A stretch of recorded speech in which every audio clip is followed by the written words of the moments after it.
I absolutely loved the style of cooking in Alsace because it's this blend of French and German cuisine, including the pain d'épices or spice bread.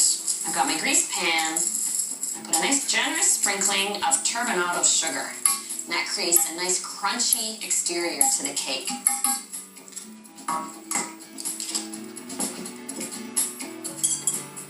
3 cups of all-purpose flour, a cup of sugar,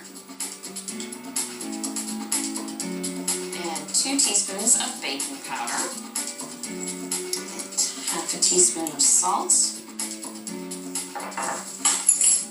And for the spices, I've got a bit of everything here, and it's the spice blend that really sets this pain d'épices from any other spice loaf, honey cake, anything you've ever had before. A tablespoon of ground ginger. Ginger in that quantity actually adds a bit of heat to the bread. 1.5 teaspoons of cinnamon. 1/4 teaspoon each of ground nutmeg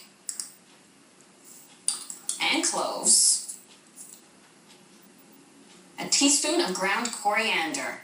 It's unexpected. Usually you see coriander in curries, in Mexican cooking, but it lends a citrus note that is distinctive to this recipe. A teaspoon of whole anise seed. I add that after, because of course I can't sift it. It has a subtle licorice flavor to it. Add a little stir in. And now for the wet ingredients in a separate bowl. A cup of warm water.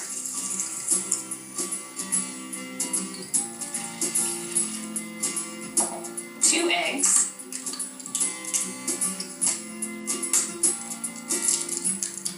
and a 1/4 cup of honey. I find the honey really brings out the spice flavor. It sort of complements all those spices in the cake. And lastly, a couple tablespoons of rum. The character of the small towns in Alsace reminds me of gingerbread houses from fairy tales. So this spice bread also reminds me of gingerbread houses and simple things. It's the fragrance of it baking that I find inviting and almost a comfort food for me. Scrape this into my pan and pop it into a 375 oven for 20 minutes. Then 30 minutes at 325.